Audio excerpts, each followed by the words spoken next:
بریارک وزارت خواندنا بلند یا حکومت هرما کردستان بشک جه خواندکارن زانینگه نرازی گریه. ام هاتینا باجار سلیمانیه ده تکسی رمضان دا ام ده بحثا نرازی بونا خواندکارن بش نافوین سلیمانیه بکن سر بریارک وزارت خواندنا بلند. او بریاره دبیجه که گره که هر خواندکاره که بش نافخویی 100,000 بومانا ساله که بده. اگر نده گردن آزایی جرانایت چکرن. ام ده ایرو سر مجال راوستن.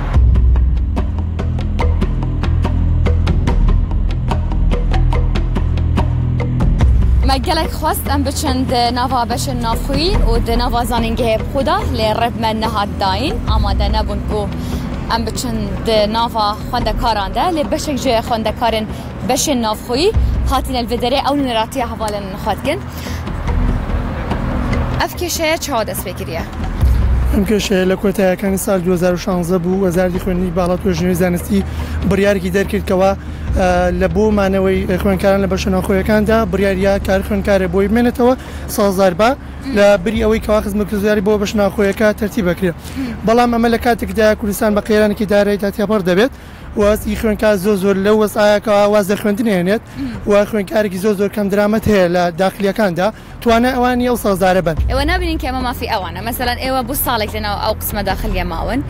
ئەمە بوو پاکردنەوە بێ بۆ نوژەنکردنەوەی بێ ئەو ئیشانە بێ ئەگە سەیر وڵاتانی دەرەوەکەی بۆ نمونە ئەگە وڵاتێ وەکو بەریتانیا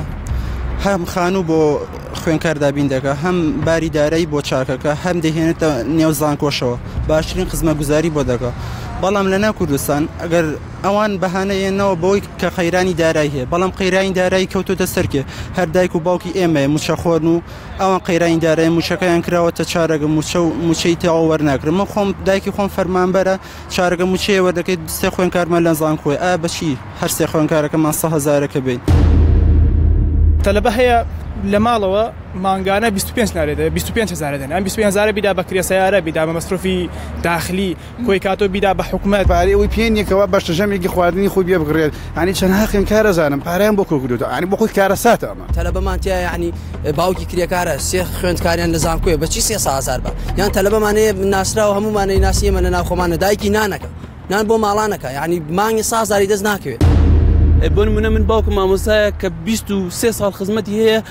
ئێستا معاشەکەی موچەکەی کە مانگانە وەریگرێت کە بە 2 مانگ بە 3 مانگ جارێ وەریگرێ 400,000 ئایا بیدا بە من ئایا بیدا بە مەسرەفی خوشک و براکانم ئایا بیدا بە مەسرەفی ماڵەوە کەم بڕیارێکی زۆر بەسەروبەرە کە دراوە بۆ خوێندکاران بەبێ ڕەچاوکردنی باری ئابووری و دارایی خوێندکاران چونکە بەشێکی خوێندکاران یەک زۆر بەشی کەسوکاریان فەرمانبەرن وە سیستەمی موچە و چارەکە موچە بەسەر ئەوانی شاکردراوە داوای 100,000 جا تەلەبەکان نەکات ئەم 100,000 لەکوێ بێنێت ئەستن مستحق نیە ئەو پارەیەش بێن چونکە لەبەرەوەی یاسایەکی عێراقیە کە ئاڵێ هەموو تاکێکی عێراقی بووی خوێندن تاواکا بێ بەرامبەر ئەمە خۆی مەخالفە یاسایە بەڵام ئەگەر هەر لە هەمان کاتی شاکرە بێ بە شێوەیەکی میکانیزمی بێ یعنی باب مانگانە 25,000 لە تەلەبە وەرگرتوێت لە پڕ 100,000 لە تەلەبە وەرەگرن ئەمە شتێکی ناماقولە لە دوای ئەوە ئێستا بۆیە شێوەیەک ینی داوای پارەکەکەن هەمووی لە خوێندنە هەمووی لە ئیمتحانە بە شێوەیەک ناتوانین گردبنەوە بکەین نەتوانین خۆپیشاندان بکەین زەختێکی زۆرمان لەسەرە دوای ئەوەی کە هەرێمی کوردستان تووشی شەڕی داعش بوو دوای ئەوەی کە قەیرانی دارایی هاتە گۆڕێ حکومت بۆ ئەوەی داها زیاد بکات موچەی فەرمانبەرانی خۆی کەم کردەوە و لەم ڕێگەیەشەوە هەوڵی داوە لە ڕێی خوێندکارانەوە داهاتێک بۆ زانکۆکان بە تایبەتی دابین بکات ڕەوشی بەشە ناوخۆیەکان لە ئاسێکی زۆر خراپدایە نەوە زەحمە زۆر ناخۆشە ڕۆژی پاکخۆیانیەوە باوەڕکە تەنانەت مەتبەخەکانمان جرزمان تێدا کوشتووە لە قاتی سواری بینایەک دوێنە شەو ماری تێدا کوژراوە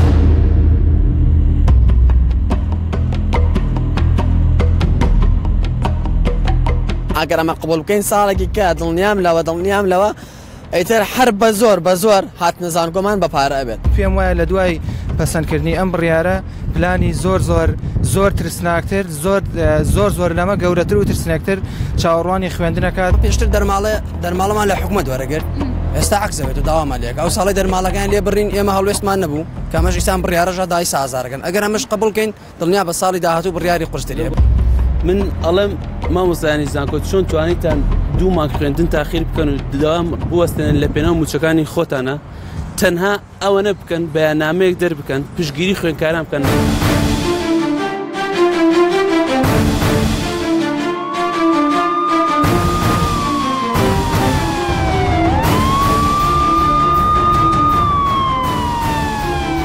ئامادە نیم ئەو پارە بدەم لەبەرەوەی وەکو سەرانەیەکی وە زۆر وایە لەم وڵاتاری پێ بکەن چونکە ئێمە بۆچی باجی هەڵی حکومەتەکەمان بدەین کە لە حسایش حسابێک نە بۆ خوێندکار نە بۆ فەرمانبەر نە بۆ مامۆستان بۆ کەس ناکات. من هیچ ئامادە نیم ئەم بڕە پارێدەم لە زانکۆکانی تر ئەم بڕێرە بەداخەوە کە جێبەجێ کراوە و خوێندکار ناچار کراوە لە سەرەتای وەرگرتنی بەشە ناخۆیەکان ئەم پارەیە بدە. ئەگەر خوێندەکاری زانکۆیەکانی تر ئامادە بنە پارە بدەن بۆچی خوێندکاری زانکۆی سلێمانی ئامادە نین؟ لە پێشترە ئەوان ناچار کراون پێشەوەی بەشە ناخۆیەکان دابەش بکرێت ناچاریان کردوون هەتا وەسڵی پارەکە نەبن بەشە ناخۆیان پێ نەداوە لەبەر ئەم هۆکارە.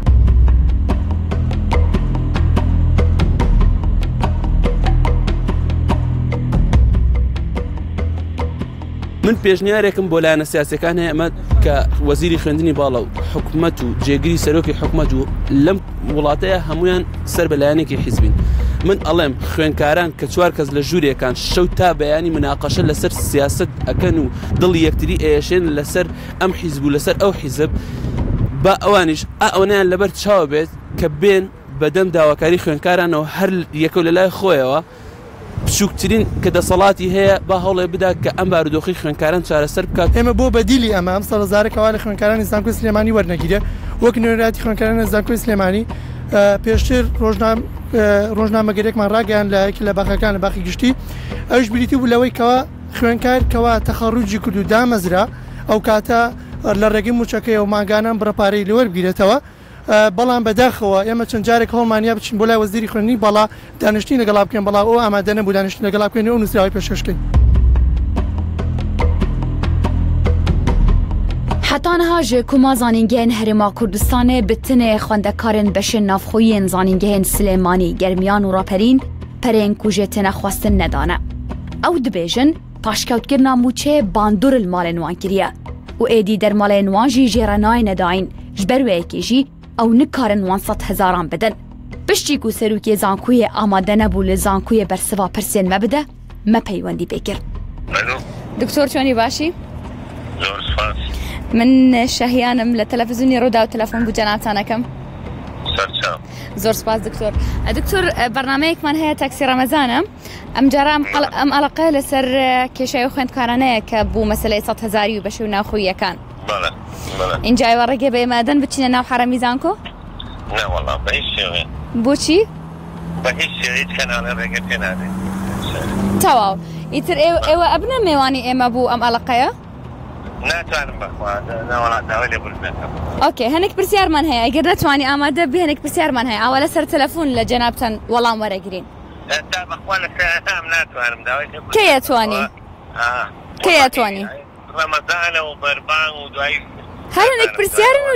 جوابی ئێمە دەیەوە. ئەزانم ئەزانم کوڕ ئێستا مەساجەوە چ شتێک کڕم و هێنم نییە. باش بووکەی لەگەڵ دکتۆر ئاراز بێنی هەیە بۆ بەرنامە. تەلەفۆن بۆ دکتۆر ئاراز بکەم؟ تەلەفۆنی بۆ بکە بۆ ئەو بکەم. باش زۆر سپاس. ئەوتاڵم سێ دەکاتی نێ بۆ جاودانەی خوێندکار ئەڵێ بەربانگە بەڵام چندێکیمەوە بە بەرانگەوە تا سعات ئێمە ئەمان بە ڕۆژی لە داخلی سعات 5:42 دقیقەواتە سعات 2 ساعت تقریبی ما بۆ ئەمە ئەمان بە ڕۆژوشی لە داخلین بەڵام ئەو سێ دقیقاتی نێ بۆ جاودانە پرسیارەکانی ئێمە وەڵڵای ئێمە ڕێزمێ سوکاتیکردنە بە خوێندکار بە قورئان هەموو شتێک سوکات ئێمە قبوڵیکەن زۆر لەمە خراپترمان پێگەن. دکتۆر ئاراس ئالیکارێ سەرۆکیە زانینگەهەیەش بوو کاروبارên خوێندەکاران بەریان هاژمارە گوت بوو کە ئەوێل ئاڤاهەیە زانینگەیە بخوا لە نەف خوێندەکاران بەشداریە بکە پشتراوی گوت کو زانینگە ڕێبووینادە پشترا سەرۆکیە زانینگەیە بخوا ئەم بە گوهاستن جەموێ لێنەها ئەوژی بەرسڤێنادە.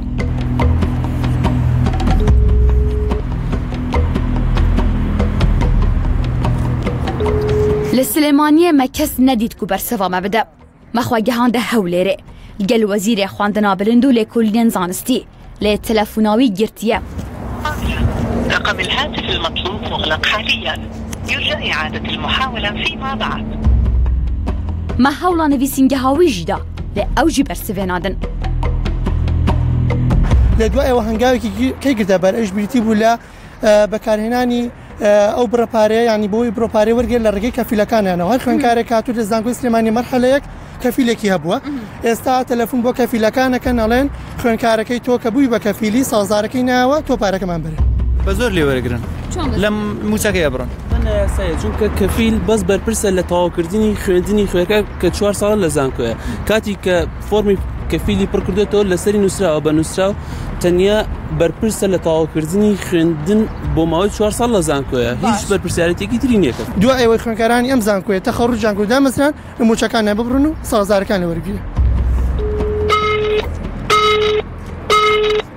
ئەمزی بێ ئومێد نەبووین لێ ڕێینگرتی ئەم هەنەکێ وەستاندین بەداخەوە ئەو ژمارەی داوات کردووە داخراوە وەڵام نییە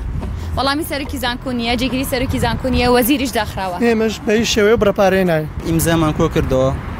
بۆ بەڕێز سەرۆکی زانکۆ دکتۆر ڕەزا بەڵام ئەمەش هەر سوودی نەبوو تر نازانین پەنا بۆ کوێ بەرین